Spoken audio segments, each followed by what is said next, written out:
దేవుని నామమునకు స్తోత్రములు కలుగునుగాక. హల్లెలూయా, హల్లెలూయా. ఈ సమయంలో మనం వాక్య ధ్యానంలోనికి వెళదాం. ఈరోజు మనము శరీర కార్యాల గురించి జ్ఞాపకం చేసుకుందాం. దేవుని వాక్యములో నుంచి శరీర కార్యాల గురించి మనం ధ్యానం చేసుకుందాం. శరీరము అనేది తన దుష్ట వాంఛలతో కూడినటువంటి మానవ స్వభావములోని ఒక పాపపూరితమైనటువంటి ఒక వస్తువుగా మరి ఈ శరీరము అమర్చబడి ఉన్నదని మనకందరికీ తెలుసు. మనం జ్ఞాపకం కూడా చేసుకోవాలి. కాబట్టి ప్రియమైన దేవుని బిడ్డలారా, ఒక వ్యక్తి మారు మనసు పొందిన తర్వాత కూడా అది నిలిచే ఉండి అతనికి బహు ప్రమాదకరమైనటువంటి ఒక శత్రువుగా అదేం చేస్తుందంటే పరిణమిస్తూ ఉంటుంది. అంటే ఈ శరీరం అనేది ఒక వ్యక్తి మారు మనసు పొందిన తరువాత కూడా అది తనలోనే ఉంటుంది. కాబట్టి ఈ శరీరం వేరవ్వదు. కాబట్టి ఇది ఎలా ఉంటుంది అంటే ఒక శత్రువుగా ఉంటుంది. అనుకూల పరిస్థితులను బట్టి ఏదో ఒక సందర్భంలో అదేం చేస్తుందంటే బయటపడుతూనే ఉంటుంది. అర్థమైందా? అనుకూల పరిస్థితులను బట్టి ఏదో ఒక సందర్భంలో ఈ శరీర కార్యం అనేది బయటపడుతూనే ఉంటుంది. కాబట్టి మనం జ్ఞాపకం చేసుకుంటే ఈ శరీర కార్యాలలో గురించి, వ్యభిచారమును గురించి మనం దేవుని వాక్యములో చూసినట్లయితే వ్యభిచారము అంటే మోహపు చూపు, అనైతిక లైంగిక ప్రవర్తన కదా. అనైతికమైనటువంటి మరి సెక్స్ అంటే మనం చూస్తే హోమోసెక్స్, పురుషుడు పురుషునితో చేసే లైంగిక పాపం అన్నమాట. అలాగే మనం జ్ఞాపకం చేసుకుంటే లెస్బియనిజం అంటే స్త్రీ మరొక స్త్రీతో చేసే లైంగిక పాపము. ఇంకా చూస్తే మనం బూతు బొమ్మలు చూడటం అందరికీ తెలిసినవే. జ్ఞాపకం చేసుకోండి, బూతు బొమ్మలు చూడటం అంటే అశ్లీల సాహిత్యం అనేది చూడటం అన్నమాట. కాబట్టి ఈ అశ్లీల సాహిత్యము చూడటం ద్వారాగా పొందే ఆనందం అనేది కలుగుతూ ఉంటుంది. కనుక ఇవన్నీ కూడా మనం చూస్తే వ్యభిచారానికి సంబంధించిన, వ్యభిచారము అంటే ఏంటంటే ఈ విషయాలన్నీ మనం జ్ఞాపకం చేసుకోవాలి. ప్రియమైన దేవుని బిడ్డలారా, ఈ లోకంలో మనం జ్ఞాపకం చేసుకుంటే సాతాను ఏ విధముగా మరి ఒక వ్యక్తిని పాపములోనికి తీసుకుని వెళ్ళాలని వాడు ఎప్పుడు కూడా ప్రయత్నం చేస్తూనే ఉంటాడు. ఏ విధముగా అంటే కొన్ని మార్గాలు ఉంటాయి.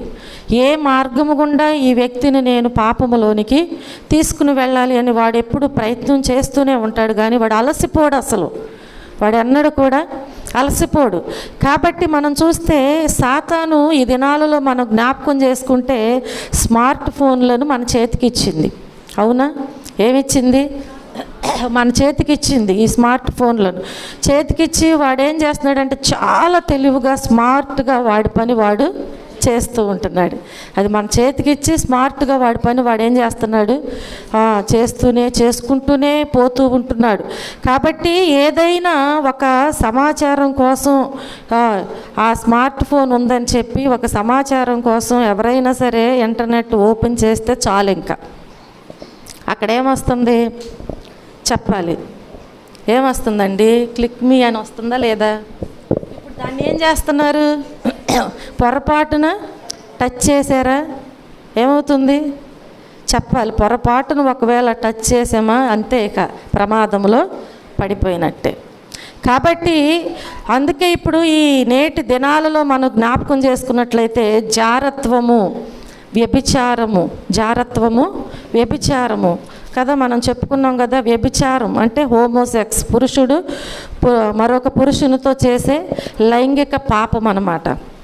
అలాగే లెస్బియనిజము అంటే మనం చూస్తే స్త్రీ మరొక స్త్రీతో కలిసి చేసే లైంగిక పాపం. ఇది ఎలాగుంది అంటే ఒక తారా స్థాయికి అది ముందుకి తీసుకువెళ్తూనే ఉంటుంది. కానీ ఎవరు దీనిలో భయపడేటువంటి రీతిలో ఉండట్లేదు. ఇప్పుడు మనం జ్ఞాపకం చేసుకుంటే ఇవి ఇప్పుడే ప్రారంభం కాలేదు, అసలు ఇవి ఇప్పుడే ప్రారంభమైనవి కావు. నాటి నుంచి కూడా బైబిల్ భాగంలో మనం చూస్తే నాటి నుంచి కూడా ఇది సాతాను మనుషుల యొక్క ఈ బలహీనతను ఉపయోగించుకోవడంలో అదేం చేస్తుంది అంటే పూర్తిగా వాడు సఫలమయ్యాడు. మనుషుని యొక్క బలహీనతను ఉపయోగించుకోవడంలో వాడు పూర్తిగా సఫలమయ్యాడు. ఇప్పుడు మరింత ముందుకి వాడు ఏం చేస్తున్నాడు, దూసుకుపోతూనే ఉంటున్నాడు. ప్రియమైన దేవుని బిడ్డలారా, అనేక దేశాలలో ఈ హోమోసెక్స్, లెస్బియనిజం అనేది చట్టబద్ధమైపోతుంది కూడా. ఏమంటున్నారు అంటే సాతాను మీ మీద సంపూర్ణమైనటువంటి దృష్టి పెడుతూ ఉంటుంది. కాబట్టి మనం చూస్తే వారు ఏమంటున్నారు అంటే ఇష్టపడి చేస్తే వ్యభిచారం తప్పేంటి అంటున్నారు.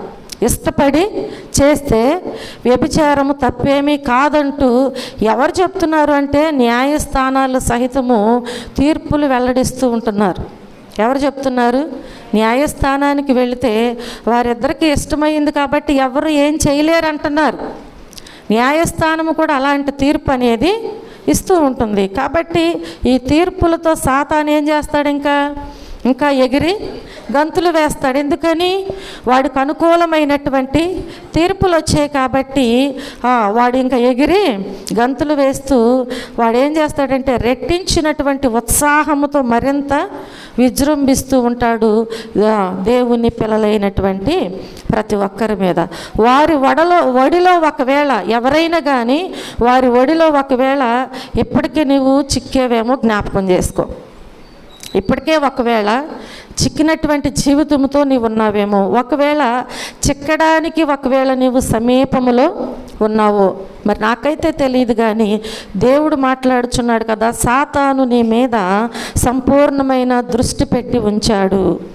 ఈ రోజుల్లో సాతాను ఏం చేస్తున్నాడు, నీ మీద సంపూర్ణమైన దృష్టి పెట్టి ఉంచాడు అనే విషయాన్ని మనం మర్చిపోయి జీవించటానికి వీల్లేదు. ఎన్నడూ కూడా నీవు మర్చిపోవటానికి వీల్లేదు. అనాలోచనగా ఉండటానికి వీల్లేదు. ఏ రీతిగా నిన్ను దొంగిలిస్తాడో, ఏ రీతిగా నిన్ను వాడుకుంటాడో ఎవరికీ తెలియదు. కాబట్టి ప్రియమైన దేవుని బిడ్డలారా, దేవుని వాక్యములో మనం చూస్తే సామెతల గ్రంథము 5వ అధ్యాయములో దేవుని వాక్యం సెలవిస్తుంది కదా. 8, 9 వచనాలలో మనం చూస్తే జార స్త్రీ ఉండు ఛాయకు పోక నీ మార్గము దానికి దూరముగా చేసుకో అంటున్నాడు. ఎక్కడికి వెళ్ళొద్దంట చెప్పాలి. ఎక్కడికి వెళ్ళొద్దు? జార స్త్రీ ఉండు ఛాయకు నీవు వెళ్ళొద్దంట. అసలు దేవుని వాక్యం సెలవిస్తుంది. అలాంటి స్థితిలోనికి నువ్వు ఎన్నడూ కూడా వెళ్ళటానికి వీల్లేదు. అలాగే నీ మార్గము దానికి దూరముగా చేసుకో. నీ మార్గము దేవుని వాక్యం మాట్లాడుతుంది. జార స్త్రీ ఉంటుందంట, దాని ఛాయకు నీవు వెళ్ళటానికి వీల్లేదు. అలాగే మనం చూస్తే నీ మార్గము దానికి ఏం చేయాలి? దూరముగా చేసుకోవాలంట. నీ మార్గాన్ని ఏం చేయాలి? దానికి దూరము చేసుకొనుము, దాని ఇంటి వాకిటి దగ్గరకు వెళ్ళకము. హల్లెలూయా. దాని ఇంటి వాకిటి దగ్గరకు కూడా వెళ్ళటానికి వీల్లేదంట. వెళ్ళిన ఎడల ఒకవేళ నీవు అపవాది యొక్క ఉరిలో నీవు పడిపోయి దాని వలలో చిక్కుబడి ఒకవేళ వెళ్ళిన ఎడల పరులకు నీ యవన బలమును, క్రూరులకు నీ జీవిత కాలమంతా ఇచ్చివేస్తావంట. మర్చిపోబాకండి. ఈ లోకములో జరిగే పరిస్థితి ఇదే. ఇప్పుడు ఒకవేళ నీవు ఆ రీతిగా వెళ్ళేవు అంటే, తన ఇంటి వాకిటి దగ్గరకు వెళ్ళేవు అంటే నీవు బయటికి రావటానికి నీ జీవిత కాలమే సరిపోదంట. ప్రియమైన దేవుని బిడ్డలారా, అపవాది ఆ రీతిగా వాడుకుంటుంది కనుక నీ మనసును దోచి అనేక రీతులుగా నిన్ను కలవరపెట్టుచూ ఉన్నది. అది నీకు మంచిది అని నీకు చూపిస్తుంది, ఎర్రవేస్తూ ఉంటుంది. ఆ ఎర్రలో నీవు చిక్కావు అంటే మరలా విడిపించబడటానికి నీ జీవిత కాలము సరిపోదు. నీ జీవిత కాలం అంతా ఇచ్చివేస్తావంట. దేవుని వాక్యం మాట్లాడుచున్నది. 23వ అధ్యాయంలో మనం చూస్తే సామెతల గ్రంథం 23:27 వచనములో వేశ్య లోతైన గొయ్యి, పరస్త్రీ ఇరుకైన గుంట అంట. వేశ్య ఎవరంట? వేశ్య ఎవరు? లోతైన గొయ్యి అంట. గోతులో పడ్డవాడు పైకి రావటం ఎంత కష్టమండి. అర్థమైందా? గోతులో పడ్డవాడు పైకి రాలేడు. ఇట్లాగేనంట కొత్తగా వివాహం జరిగిందంట. వివాహం జరిగితే పెళ్ళయిన తర్వాత మనోళ్ళు ఏం చేస్తారండి, ఇక్కడే టైం అంతా గడిపి ఏ మధ్యరాత్రుల్లో చీకట్లోనూ తీసుకెళ్తారు. అవునా? తీసుకెళ్తారు. అయితే ఆ పెళ్లి కూతురు ఇంటి దగ్గరంట ఒక గొయ్యి తవ్వారంట. అప్పుడు వెనకటి కాలంలో ఏం చేసేవారు, వడ్లు తీసుకెళ్ళి పాత్రలో వేసి భద్రపరుచుకునేవాళ్ళు కదా, గొయ్యి తీసి దానిలో దాచుకునేవాళ్ళు. ఆ వడ్ల కోసం అంట బాగా లోతైన గొయ్యి తీసి ఉంచారంట వాళ్ళ ఇంటి దగ్గర. ఇప్పుడు పెండ్లి కొడుకు ఏం చేశాడు, అత్తగారి ఇంటికి వెళ్ళగానే కొంచెం వెచ్చిపోతూ ఇటు అటు మెలుకలు తిరుగుతూ తిన్నగా వెళ్ళకుండా పక్కకు అడిగేసాడంట. ఏంగాని ఇప్పుడు ఎక్కడ పడ్డాడు, తిన్నగా వెళ్ళొచ్చుగా పెళ్లి కూతురు వెనకాల. పెళ్లి కూతురికి తెలుసు వాళ్ళ ఇంటికి ఏ మార్గం గుండా వెళ్ళాలో కదా, ఈయనకి తెలియదు కదా. ఈ ఏళ్ళు వదిలేసేసి వాళ్ళు వీళ్ళు కనపడేసరికి ఏం చేస్తున్నాడు, ఎచ్చిపోతూ పక్కకి వెళ్ళాడు, గోతులో పడ్డాడు. ఇప్పుడు గోతులో పడ్డవాడు పైకి రావాలంటే ఎంత కష్టమండి. అసలు విషయం ఏంటో తెలుసా మీకు, నైట్ తీసుకెళ్ళారు కదా, వాడికి రేచీకటి ఉందంట. హల్లెలూయా. ఏంటి ఏముందండి వాడికి, రేచీకటి ఉంది. ఇప్పుడు వీడు ఎంత జాగ్రత్త పడాలి, భార్య చేయి పట్టుకుని వెళ్ళాలి కదా. అలా వెళ్లకుండా నాకేం పర్వాలేదు వదులని ఎదిరించుకుని అందరు చూస్తారేమో, నాకే ఈ లోపం ఉందని తెలుస్తుందేమో అనుకుని చెప్పి వెళ్ళి గోతులో పడ్డాడు. గోతులో నుంచి బయటికి రా అంటుందంట భార్య. ఈ లోపంట అమ్మలక్కలందరూ వచ్చి పిలిచేసరికి పుట్టింటికి వెళ్ళేసరికి భార్య ఏం చేసింది, ఈయన ఎక్కడే వదిలేసి ఏం చేసింది, ఇంట్లోకి వెళ్ళిపోయిందంట. ఈడు బయటికి రావటానికి మార్గం తెలియట్లా. చూడండి ఏంటి అల్లుడేడి అంటుంటే ఎక్కడ ఉండాడండి అల్లుడు, గోతులో పడ్డాడు. ఇప్పుడు అంటున్నాడంట అల్లుడిని పిలుస్తుంటే, రా అల్లుడు ఇది ఇటుండి మెట్లు ఇటు ఎక్కిరా అంటుంటే వాడికి కనపడతలా. ఇదేంటి మీరు ఇటు పెట్టాలి కానీ దారి అటు పెడతావేంటి అసలు, ఏమంటున్నాడు, అడిగి దారి కనపడట్లేదని చెప్పట్లా. ఏమంటున్నాడు, ఇటు పెట్టాలి కానీ మెట్లు మీరు అటు పెట్టడం ఏంటి, ఒక పారదీసరండి నేను పెడతాను మెట్లు, మీకు కుదరలేదు అని చెప్పి వాడికి అనుకూలంగా మెట్లు పెట్టుకుని పైకి ఎంత టైం పట్టిందో అర్థమైందా. రేచీకటోడు మెట్లు పెట్టుకుని పైకి రావటానికి ఎంత టైం పట్టిందో. ప్రియమైన దేవుని బిడ్డలారా, దేవుని వాక్యం అంటుంది కదా, వేషి అంట ఒక లోతైన గొయ్యి అంట. ఆ గోతులో నువ్వు పడ్డావా ఇక అంతే, నీ జీవితకాలం అంతా ఇక అక్కడే ఉండిపోతావు. అలాగే మరలా ఏమంటుంది, పరస్త్రీ అంటే ఎవరండి, పరస్త్రీ అంటే వేరొకని భార్య. పరస్త్రీ నీ స్త్రీ కాదు కదా. అందుకని దేవుని వాక్యం అంటుంది కదా, పరస్త్రీ ఇరుకైన గుంట. హల్లెలూయా.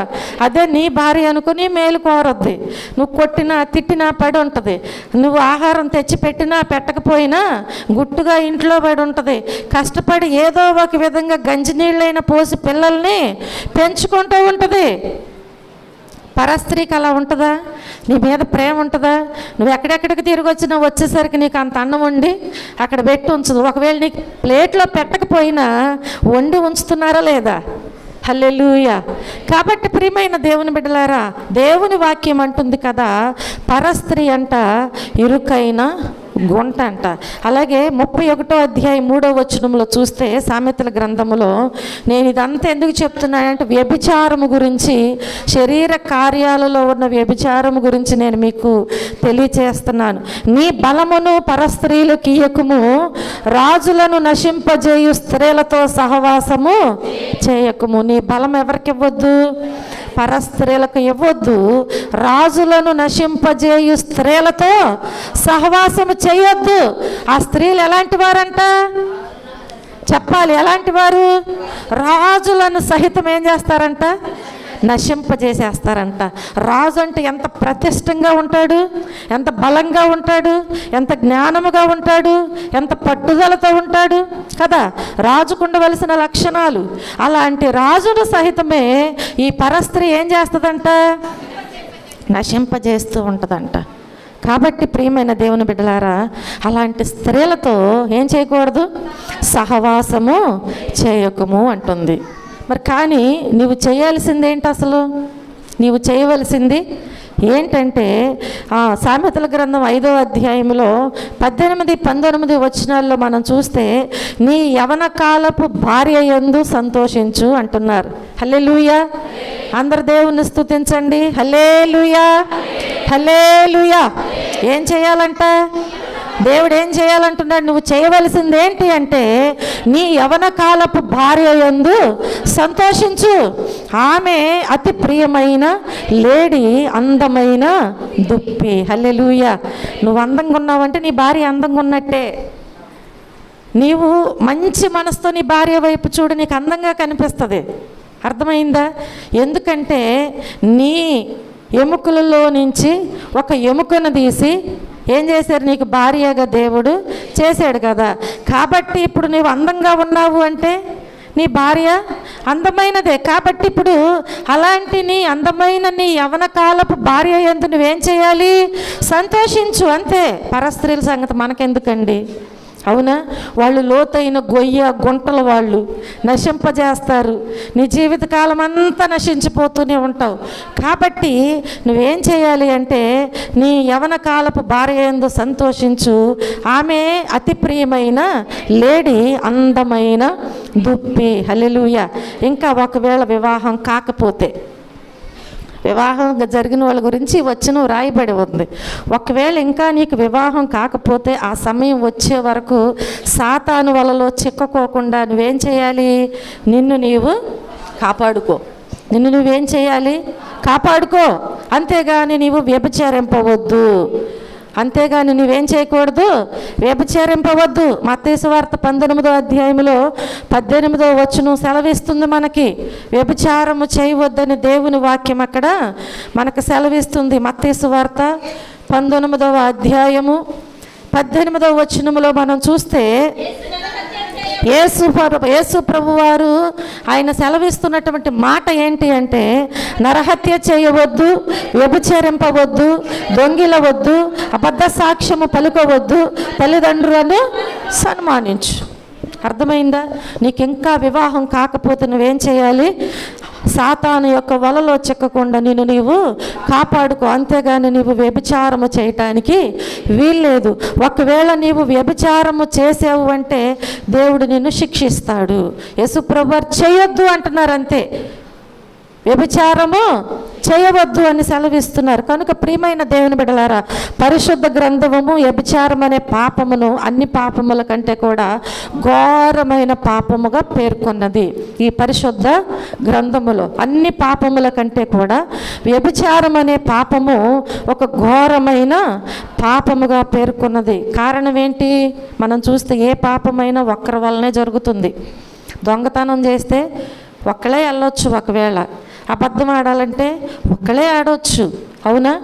కాబట్టి ఏ పాపమైన ఒక్కరి వల్లే జరుగుతుంది. కానీ వ్యభిచారం మాత్రం ఒక వ్యక్తి పాపం చేస్తూ మరొకరిని పాపములోకి లాగుతూ ఉంటారు. ఒక వ్యక్తి పాపం చేస్తూ ఏం చేస్తారు? మరొక వ్యక్తిని ఆ పాపములోనికి లాగుతూ ఉంటారు. మత్తయి సువార్త 5వ అధ్యాయం 28వ వచనములో సెలవిస్తుంది కదా, ఒక స్త్రీని మోహపు చూపుతో చూచు ప్రతివాడు కూడా ఏం చేస్తున్నాడంట? అప్పుడే ఇక ఒక స్త్రీని ఎవరైతే మోహపు చూపుతో చూస్తారో ఆ చూచు ప్రతి వాడు కూడా అప్పుడే తన హృదయమందు ఆమెతో వ్యభిచారము చేసిన వాడగును. జ్ఞాపకం చేసుకోండి, దేవుని వాక్యం సెలవిస్తుంది. అలాంటి వారంట అప్పుడే వారి హృదయంలో ఏం చేసినట్టంట? వ్యభిచారము చేసిన వారు.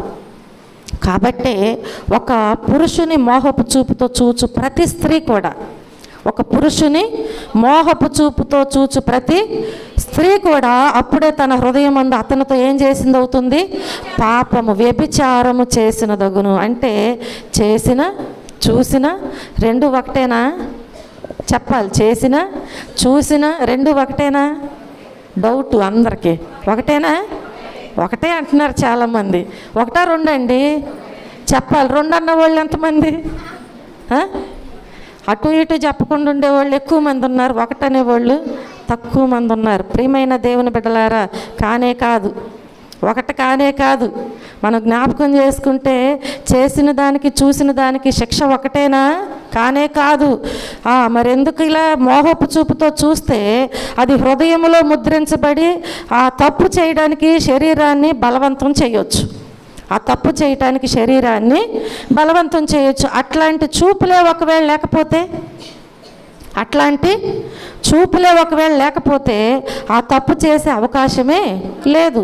అందుకే ఆయన అనేక మార్లు వేళ్లతో సహా సెలవిస్తున్నాడు కదా, ఏ పాపమైతే నీలో నాటుకుని అది ఒక మ్రానుగా ఉందో దానిని ఏం చేయాలంట, వేళ్లతో సహా ఆ పాపమును పెకిలించి వేయాలని అట్లా చెప్పుచూ ఉంటున్నారు. హల్లెలూయా, హల్లెలూయా.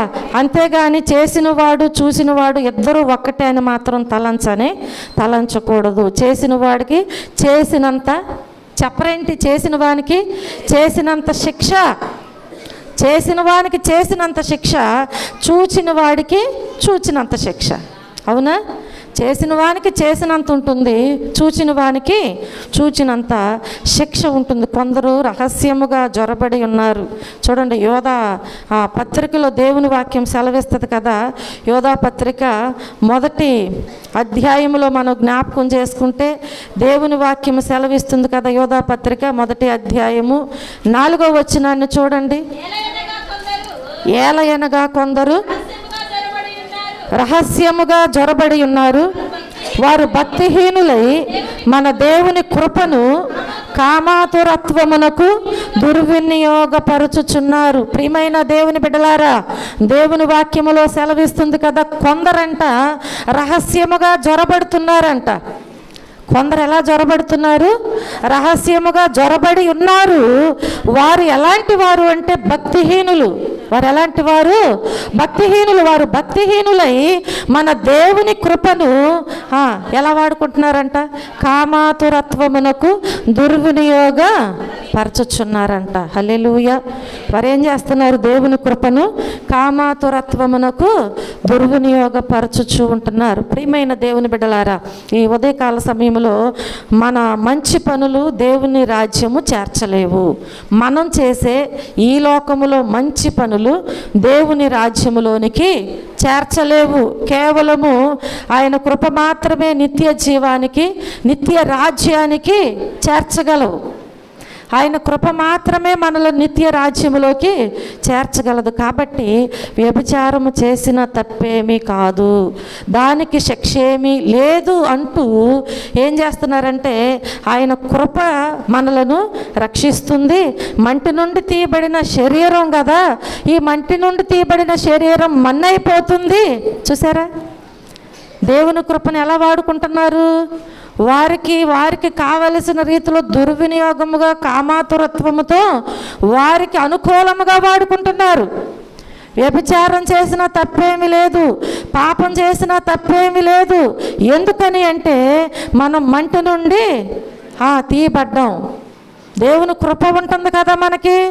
దేవుని కృప ఉంది కాబట్టి దేవుని కృప మనల్ని రక్షిస్తుంది. మంటి నుండి తీయబడిన శరీరం ఇది మన్నైపోతుంది. ఆత్మ మాత్రం ఎక్కడికి వెళ్తుంది? వాక్యాలు ఉన్నాయి కదా, ఈ వాక్యాన్ని పట్టుకుని ఆత్మ మాత్రమే దేవుని యొద్దకు వెళుతుంది. కాబట్టి ఆత్మ ఒక్కటే పరిశుద్ధంగా ఉంటే చాలు అనుకుంటున్నారు. ఎంతగా మలుచుకుంటున్నారో చూసారా? శరీరం మంటిలోకి వెళ్ళిపోతుంది. వాక్యాలు ఉండే కదా, వాక్యాలను తీసుకుని వారికి అనుకూలముగా వారు ఏం చేస్తున్నారు అంటే, ఆత్మ పరిశుద్ధంగా ఉంటే చాలు, నశించిపోయే శరీరానికి పరిశుద్ధత అవసరము లేదు అనేదే వీరి యొక్క వక్రమైన బోధ.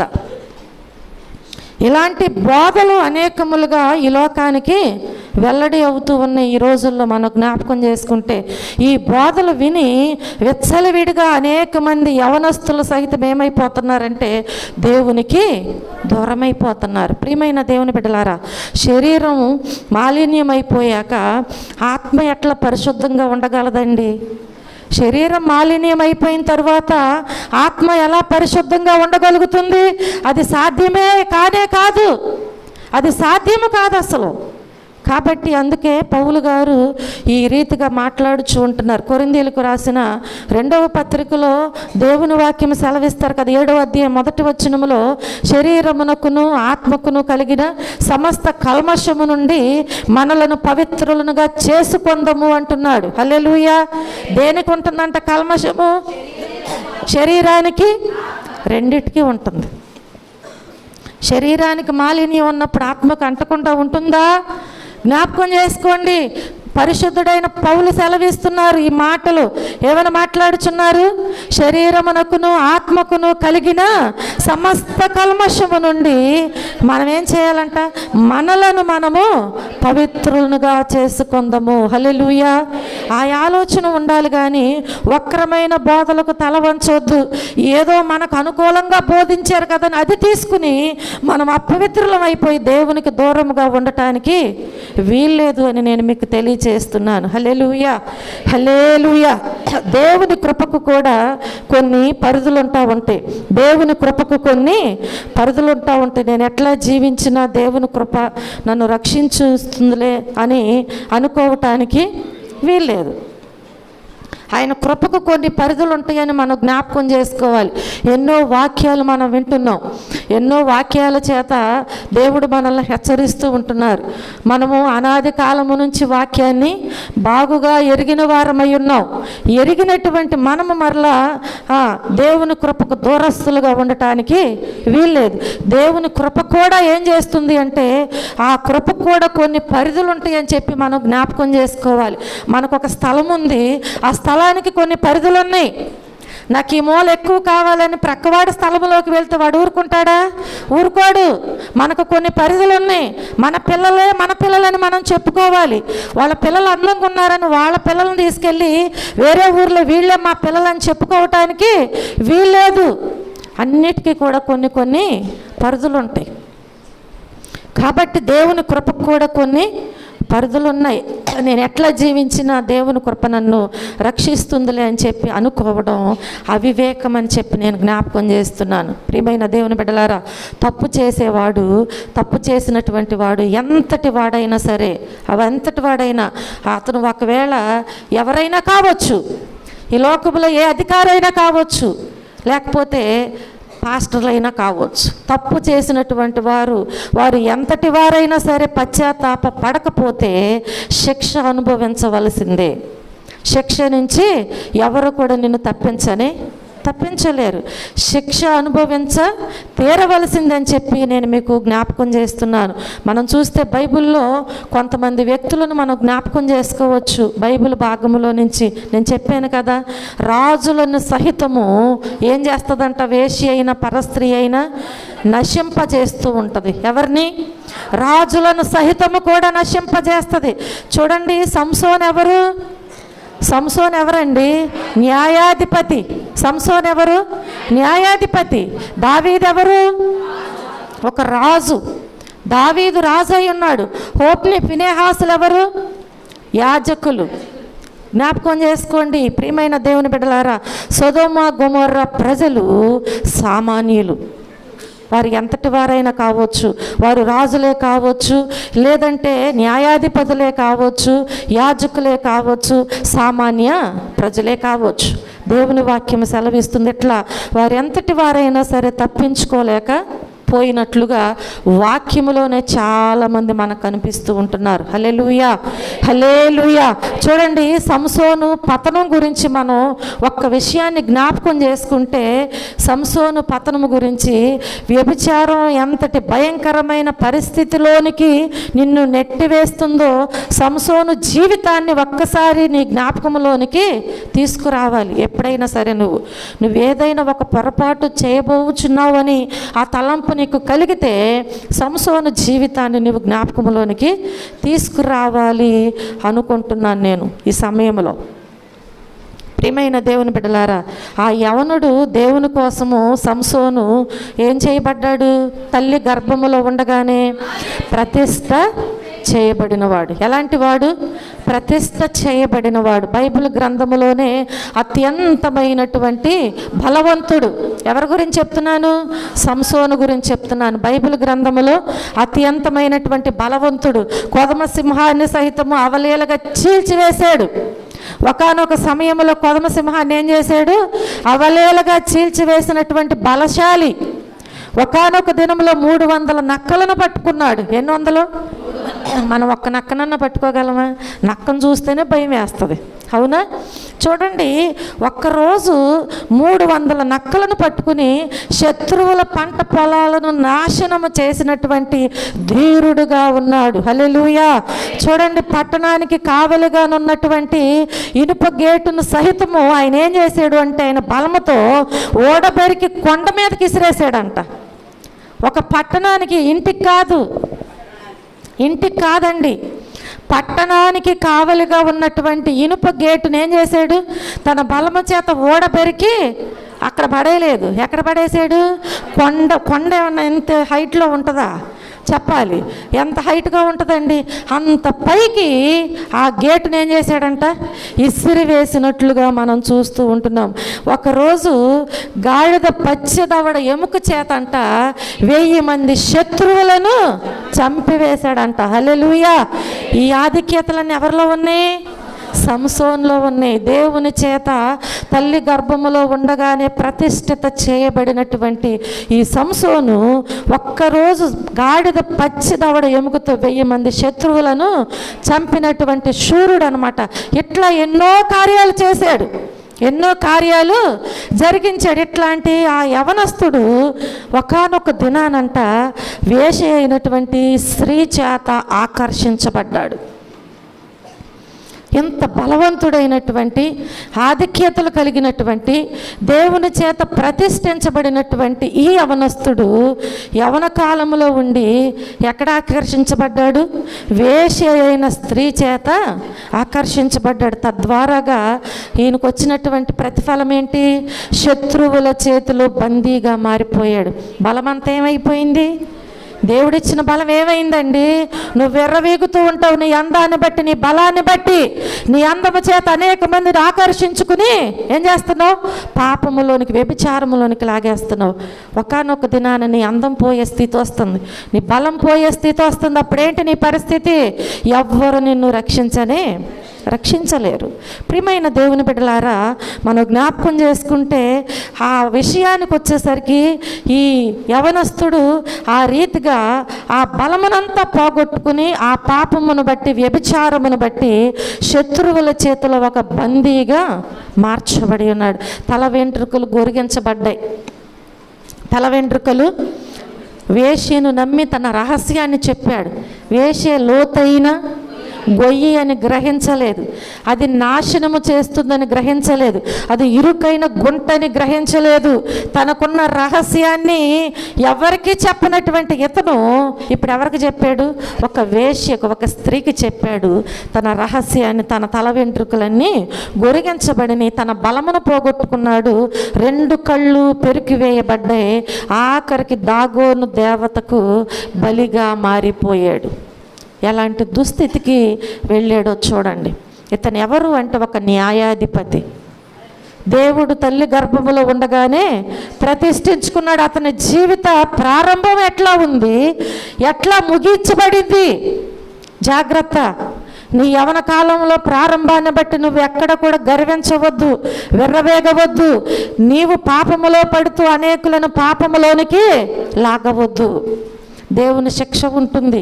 ప్రియమైన దేవుని బిడ్డలారా, తన జీవిత ప్రారంభం ఎట్లా ఉందో మనం తెలుసుకున్నాం, తన ముగింపు కూడా ఎలా ముగించిందో తెలుసుకున్నాం. దానికి గల కారణం ఏంటంటే వ్యభిచారమే.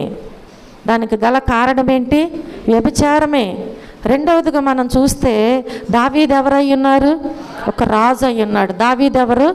రాజు. చూడండి ప్రియమైన దేవుని బిడ్డలారా, రాజు అయిన దావీదు పతనం ఎలా ఉందో మనం చూస్తే, ఈ దావీదు దేవుని చేత ఒక చక్కటి మాట అనిపించుకున్నాడు. దేవుని చేత వాక్యములో ఒక చక్కటి సాక్ష్యం పొందుకున్నాడు. ఏంటది? దావీదంట, దేవుడు అంటున్నాడు కదా, ఇతడు నా హృదయానుసారుడు. హల్లెలూయా, హల్లెలూయా. ఎంతటి గొప్ప సాక్ష్యం అండి. దావీదుని ఏమన్నాడు? ఇతడు నా హృదయానుసారుడు అని సాక్ష్యం పొందుకున్నాడు దావీదు. ఆయన కూడా ఇదే పాపంలో చిక్కుకున్నాడు. దేవునికి అంత సన్నిహితముగా ఉండి దేవునికి ఆయన హృదయాన్ని